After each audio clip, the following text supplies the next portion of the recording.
you. Glad to be here. It's an honor to be here.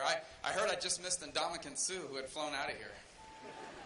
I mean, literally, he did like a year ago when he came to Miami, but don't be upset about that. But anyway, so he's such a big guy, I think he gets to vote twice. So I'm really grateful you come out to hear me. I really appreciate it very much. This is, first of all, such an incredible opportunity to be able to travel the country and meet such great people and talk about the future of America. And this election, it's not a normal election.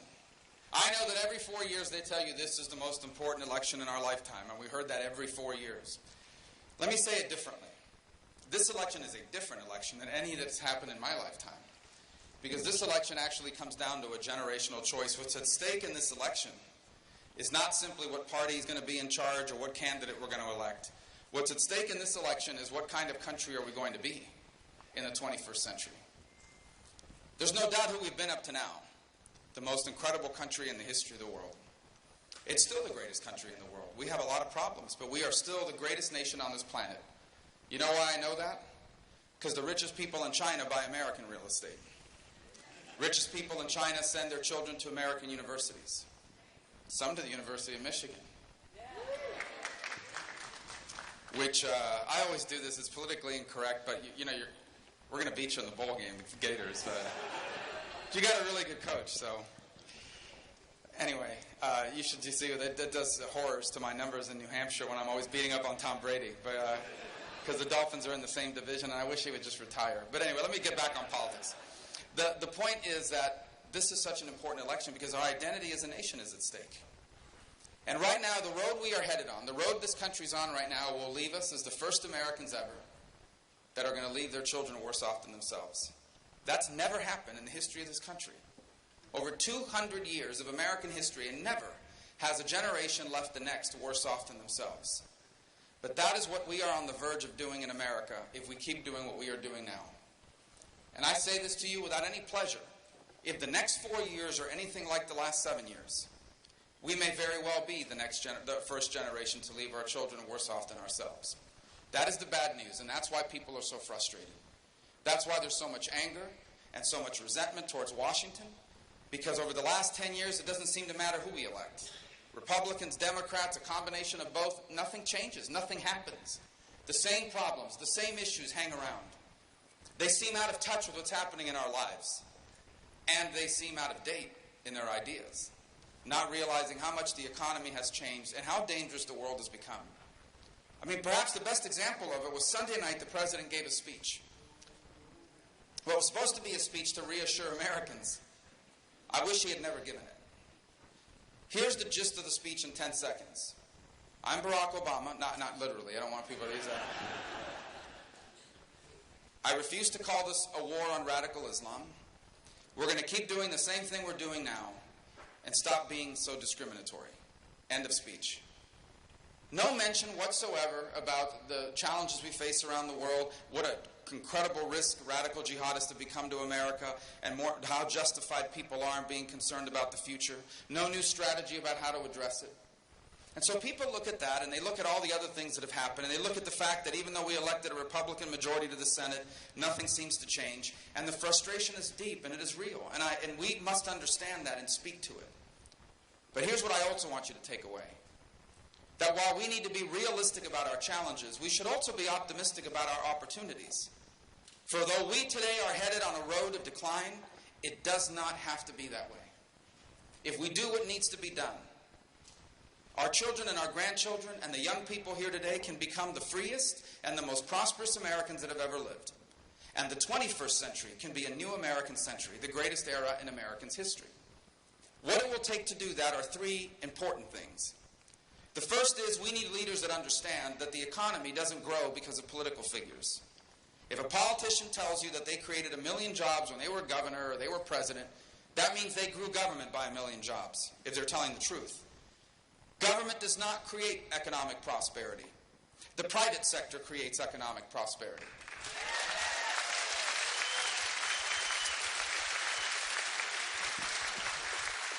Those of us in public office, our job is to put in place policies that make America the best place in the world for the private sector to succeed. And no one can honestly look at our policies today and say that we're doing that. We have one of the most expensive and complicated tax codes on the planet. A tax code that literally forces companies to leave America. That's why we need tax reform. We have regulations in this country that make America one of the most expensive places to succeed economically. That's why we need a regulatory budget that limits and caps how much federal regulations can cost our economy. We have this $19 trillion debt, $100 trillion in unfunded liabilities, and no one is doing a thing about it. You can't grow your economy if you have a debt crisis, and we will have a debt crisis. And that is why we need to bring our national debt under control. We have energy resources in this country. We are blessed to have an abundance of not just oil, but natural gas, and the ability to rely on nuclear power. And we're not fully utilizing our energy resources. And we should lead the world in everything. Let's lead the world in solar, in wind, in renewables, in biofuels. But we're out of our minds if we don't fully utilize natural gas, for example. You know what it would mean if we fully utilize natural gas? It means America will become one of the cheapest places in the world to do business. Energy costs are one of the highest overhead costs of a manufacturer. And if energy costs in America are cheaper than some other parts of the world, the people we're competing against, we can once again become an economy that makes things. This is a community, this is a state that was built on people making things. Not just in the auto industry, but all sorts of heavy industrial manufacturing. And we have lost our competitive advantage, partially, because our energy cost in comparison to other countries is equal or higher. When you add in all the other costs, it makes us uncompetitive. But if we could fully utilize the natural gas that we have, and we can stabilize and lower energy prices, that more than makes up for the other cost. And suddenly we become an economy that once again makes things. And one more thing we'll have to do is we must repeal and replace Obamacare. This law is a disaster.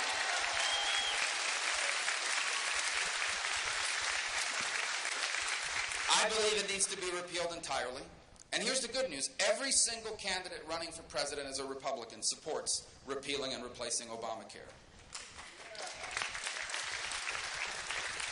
A few of them have fought really hard to replace and repeal Obamacare. But there's only one person running for president in either party who has ever scored a victory against Obamacare. And that's been me, and I'll tell you how. Last year, or 2 years ago, we found in Obamacare a bailout fund. You may not even know about this. Some of you do, some of you may are learning about it for the first time.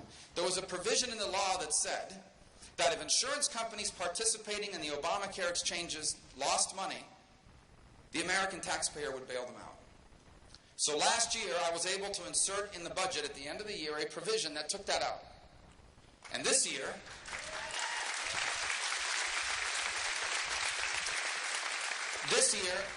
the insurance companies lost money, and they came to the government and said, where's our taxpayer money to bail us out? And the answer is it's not there, because they took it out last year. And now they're saying they're going to drop out of the exchanges, they're going to stop advertising it. Even the New York Times today had to acknowledge that we have dealt a blow to Obamacare. It wasn't a positive article in that way, but it was a positive article in acknowledging it. Well, we're going to do it again this year. We're going to put that provision in again this year because there is no reason why any of you should be bailing out Obamacare. There's no reason why any taxpayer funding should be going to bailing out Obamacare. And if we can do these things I've just outlined, tax reform, regulatory reform, bring the debt under control, fully utilize our energy resources, and repeal and replace Obamacare, the American private sector will take care of the rest. The American private sector, made up of the most creative people in the world, the most innovative people in the world, the most productive workers on this planet, the American private sector won't just create millions of new jobs. It will create millions of better paying jobs.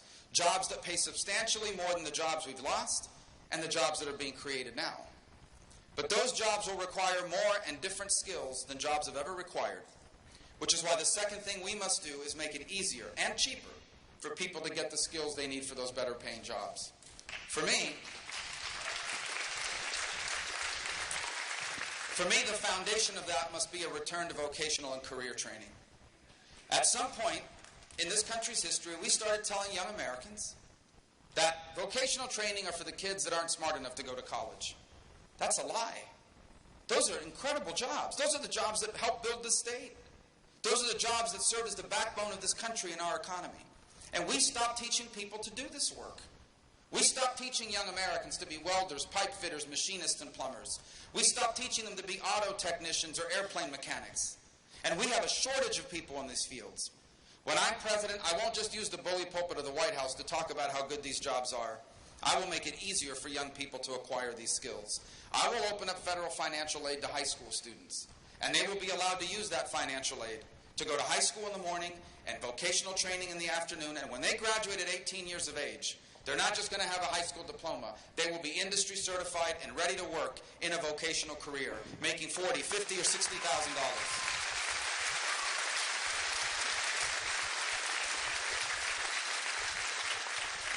We need more competition and choices in higher education. We have a lot of non-traditional students in America. People that are 25, 35, 45 years of age. They have to work full-time, they're raising their family, and the only way they'll ever get a raise is if they can go back to school and get a degree or a certificate. You know why they can't? They can't afford it, and the schools that are available, classes are during a time they have to work or raise their family. That's why we need an alternative.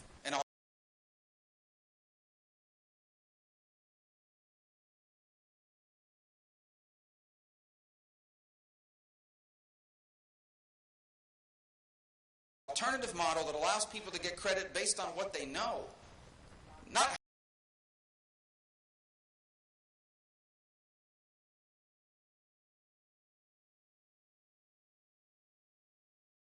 how you learned it. You get credit for being in the military. You get credit for work experience. You get credit for life experience. You're allowed to learn things sometimes for free online. Flexible learning programs that are cheaper and more flexible that allow people who cannot afford to sit in a classroom for 4 years to acquire the skills they need. So instead of making $9 an hour as a receptionist, they can make $50,000 a year as a paralegal. So instead of making $10 an hour as a home health aide, they can make $60,000 a year as a dental hygienist. And if we do this, we will open up the door to higher education for millions of Americans who today are locked out because of price and because of their lives. We'll still have traditional four-year schools.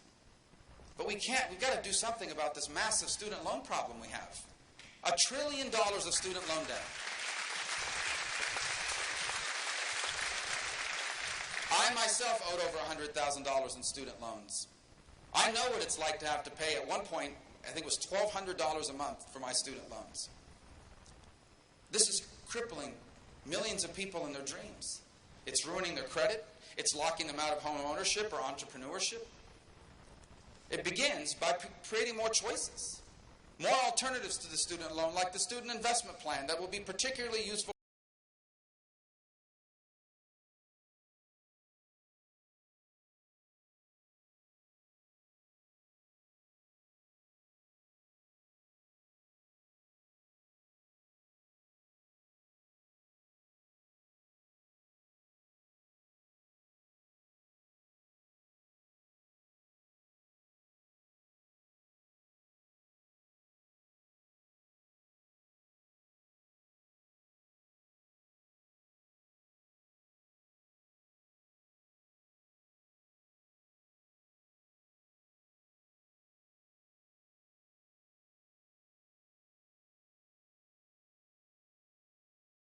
For graduate students.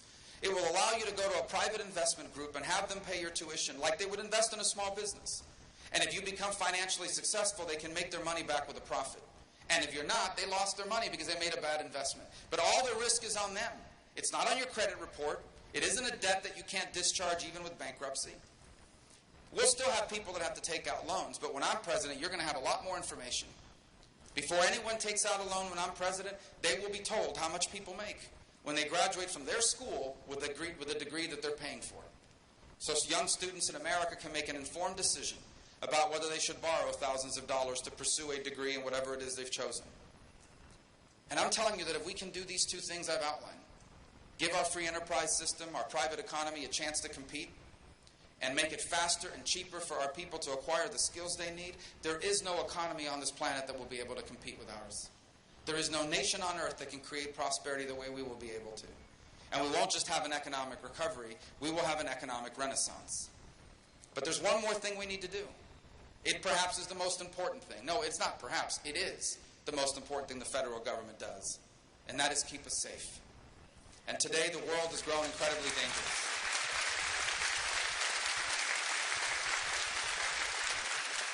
And we face a lot of threats to our security. You have a lunatic in North Korea who possesses dozens of nuclear weapons. You have the Chinese are undertaking the most rapid military expansion in the history of all mankind. There's a gangster in Moscow who's sowing instability in Europe and in the Middle East.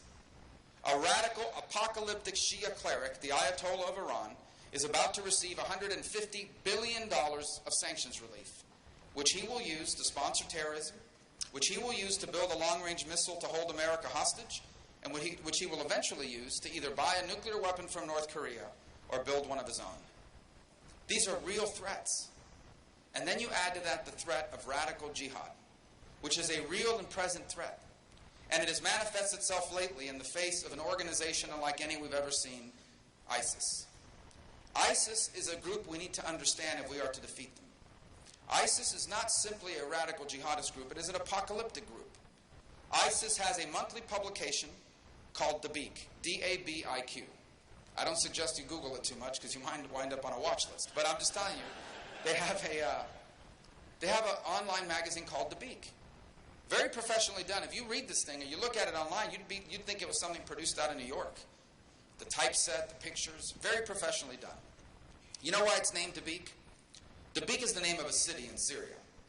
It's a city in Syria where, according to their interpretation of prophecy, they, the Islamic army, will defeat Western armies and trigger the end of the world, the apocalyptic era, the emergence of the 12th Imam, their messianic figure. And so when they recruit people using this magazine, using the internet, using social media, what they're recruiting them for is to join this army that's going to trigger the end of the world and the beginning of this new era in which Sharia law will govern the planet. Their version of Sharia law, by the way. Why is it important for us to know this about them? Because you quickly realize these people are not going out of business on their own. They're not suddenly going to decide, well, the economy's doing well now, let me go back to work as a stockbroker. Let me open up a chain of car washes. These are radical, apocalyptic people. And they must be defeated, or they will continue to try to defeat us.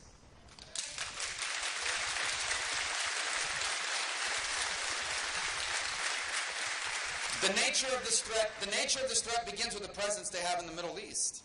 They govern space in Syria. They govern space in Iraq. They increasingly govern space in Libya. They now govern space in Afghanistan. They have 13 or 14 affiliates throughout the world in different countries and regions. They're not being contained the way the president said just a few days before the Paris attack. They are growing not just in their size, but in their capabilities. They are actively using a refugee crisis to try to insert fighters into Europe, into the US, and into Canada. And they are increasingly radicalizing people abroad. And we saw that last week in California, where a US citizen born and raised in the United States was radicalized in 2013, and by 2015 was willing to abandon his newborn child, and along with his wife, who he brought from overseas, slaughter 14 people, wound 20 others, leave behind a pipe bomb set to detonate when first responders arrived. This is the threat that we now face. Every single FBI field office in America has an open ISIS investigation. And that's the ones we know about. This threat is real. We can defeat it, but we must confront it. And you confront it, you begin to confront it by understanding that we need to know more about them than they know about us. They're using encrypted devices now to communicate. They're communicating in dark spaces on the internet. They use PlayStation to talk to one another. This is a real 21st century threat. And every month that goes by, they grow more capable and more sophisticated. And we must respond with an even higher level of capability. And instead, we've weakened our intelligence programs. We must also respond to them militarily. It's not what the president said the other night, oh, we're not going to invade Iraq with 100,000 troops. No one's calling for that. In fact, I believe that in order for them to be defeated, they must be defeated primarily by Sunni Arabs themselves, who must reject them ideologically and defeat them militarily.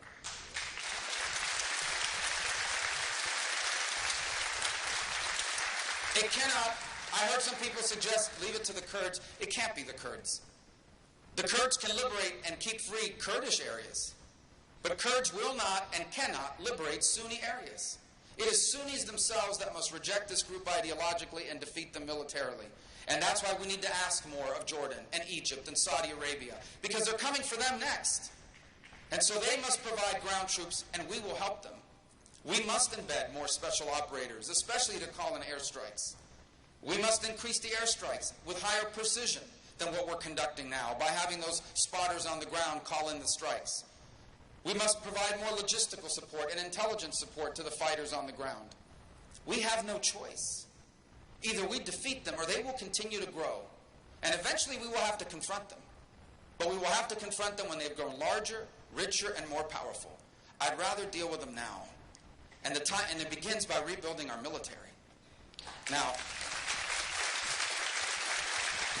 do you know that in the next 10 years we're going to reduce military spending by $1 trillion? Now, there is waste in the Pentagon. Okay? The civilian workforce at the Pentagon has grown way too large.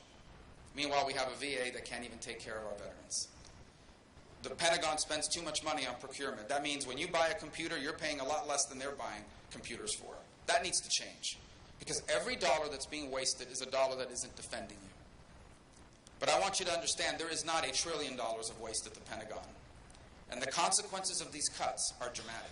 Let me tell you what the real-world consequences are of these cuts, these irresponsible defense cuts, which, by the way, are not the reason why we have a national debt. And let me tell you what the consequences are. The consequences of these cuts are that very soon the United States of America will have the oldest and the smallest Air Force we have ever had. We have the great-grandchildren. Let me put it to you this way. We have pilots today flying the same planes that their great-grandfathers flew. We're still relying on the B-52, designed in the 50s and 60s. We're flying that in 2015. We're going to have the oldest and smallest Air Force we've ever had. We're going to have the oldest and smallest Navy we have had since the end of the First World War. We're going to have an Army that's already too small, being reduced by another 40,000 positions over the next couple of years. The world is growing more dangerous, and we have a president that's making us weaker. On my first day in office, I will set out to re-empower the U.S. military so that it can confront and defeat any adversary now or in the future.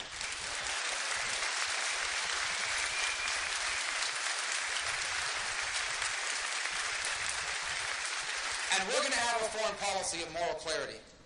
We don't have one now. Our allies no longer trust us. Or at least let me say this. Our allies don't trust this president. They view him as unreliable and unpredictable. We will have a foreign policy of moral clarity where our allies know they can trust us and our adversaries will know not to test us. So, in closing, let me say, I point these things out to you because while these challenges we face are significant, so too are our opportunities. Everything I just mentioned to you, making America more competitive economically, helping our people acquire the skills they need for the 21st century, rebuilding our military and defeating ISIS and confronting the threats around the world, we can do all of these things. Many of the problems we face are self-inflicted, either negligence or the wrong action. We can fix these problems. And we still have time to fix these problems. But we do not have forever. And we are running out of time. And that's why I started out by telling you the next 4 years can't be anything like the last 7. If in the next 4 years we further weaken our military, if in the next 4 years we fall further and further behind the rest of the world, if in the next 4 years millions of Americans continue to be locked out of the skills they need to succeed, I'm not sure we could turn it around anymore. That's how significant this moment is for our country. I know that times are tough in your lives, in our country, in the world. But I want you to understand that for Americans, this is nothing new. Sometimes I think we need to be reminded that this country's always faced great challenges. There's never been a time when we didn't. This nation was founded by declaring independence from the most powerful empire in the world. I promise you that was a great challenge. Not long after that, this nation embroiled itself in a civil war that divided the young country and almost ended it. Shortly after that, this nation found itself embroiled in the First World War, which was the most bloody conflict mankind had ever seen. It happened in another continent. Almost as soon as that ended, this nation found itself in a traumatic Great Depression that literally wiped out companies, lives, jobs in ways no one had ever seen. Just as the Great Depression ebbed, we were embroiled in a Second World War, where in the early months of that war, it wasn't clear we were going to win. Almost as soon as the Second World War ended, this country was embroiled in Korea and in a Cold War, a long, decades-long Cold War that threatened the very existence of life on this planet. The 1960s were a very difficult time for America. The Russians had beat us in space. We were divided generationally on Vietnam. We were divided regionally over civil rights. The 70s were a difficult time. We had a president have to resign. Long gas lines, hyperinflation, hostages in Iran. When has this country ever had it easy? We have always faced great challenges. And the reason is because what we have here is special. And anything that is special is hard. What we have here is exceptional. What we have here is unique. You see, almost everyone that's ever lived in the history of the world lived in a country and in a society where they were told what they could be, almost from the day they were born. I want you to imagine for a moment being born into a society that says to you, I don't care how talented you are, or how hard you're willing to work, or how good your ideas might be. You're not allowed to go so far. You're only allowed to be whatever your parents were before you. As Americans, that sounds as something completely foreign and unfair and out of touch. This has been the human condition for almost all of history. That is what life has been like in almost every society that has ever existed, except here. I believe this deeply. And it's why I always tell people, America doesn't owe me anything. But I have a debt to America I'll never repay. Because America is an exceptional country. This isn't just the country I grew up in or was born in. America is the country that literally changed the history of my family. You see, both of my parents were born into a society like the one I just described. They were born on the island of Cuba to poor families with no connection to influence or power. For them, their future was set by the fact that they didn't come from rich families. No matter how hard they worked, they had to get really lucky to significantly improve their lives. That's why they came here in 1956, because it was the only place in the world where people like them could have a chance. My father had it particularly difficult. When he was 4 days shy of his 9th birthday, my father's mother passed away. And so he had to stop going to school and start working as a 9-year-old child on the streets of Havana. And he never went back to school. And he would work for the next 70 years of his life. As I told you, my parents both came here in 1956, and their life was not easy. They struggled, especially in those early years. They were even discouraged. My father struggled to work, my mother too. But in time, they settled in. She worked making aluminum chairs at a factory. She worked as a cashier at a hotel on Miami Beach. Years later, as a maid at a hotel in Las Vegas, and then when we moved back to Miami, a stock clerk at Kmart.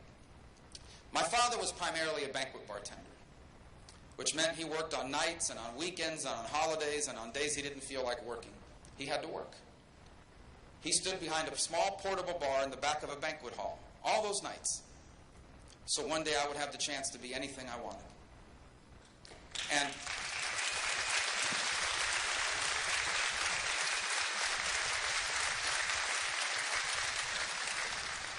the journey from behind that bar to the opportunities I've had for me, that is the essence of the real American dream. It reminds us the American dream is not about how much money you make or about how many things you own on the day you die. The American dream is about achieving happiness.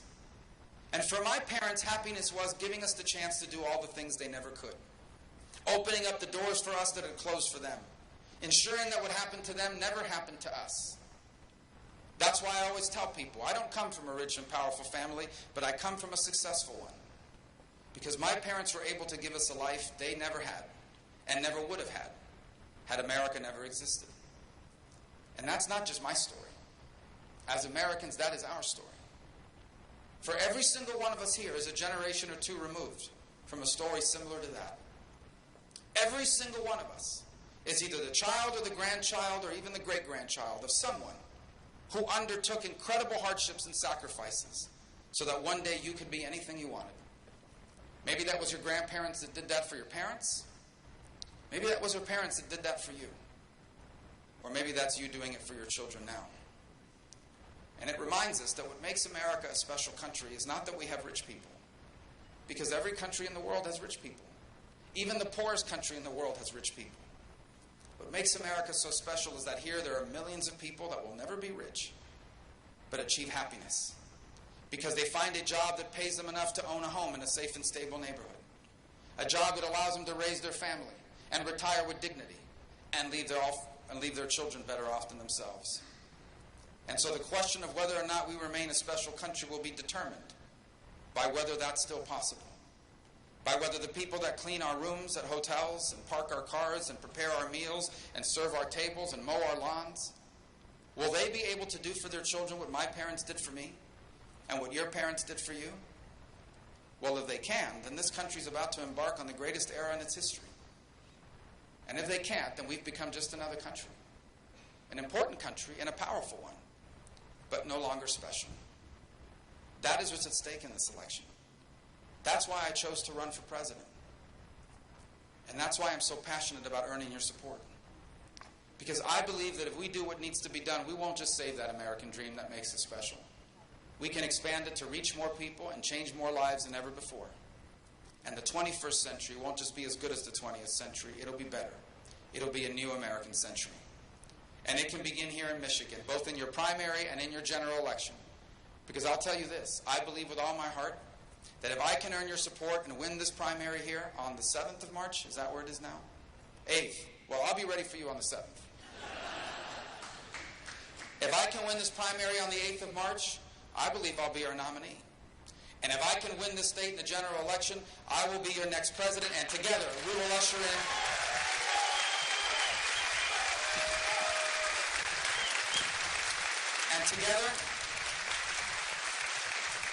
together we will usher in the greatest chapter in the amazing story of the greatest nation in the history of all mankind. Thank you for welcoming me back.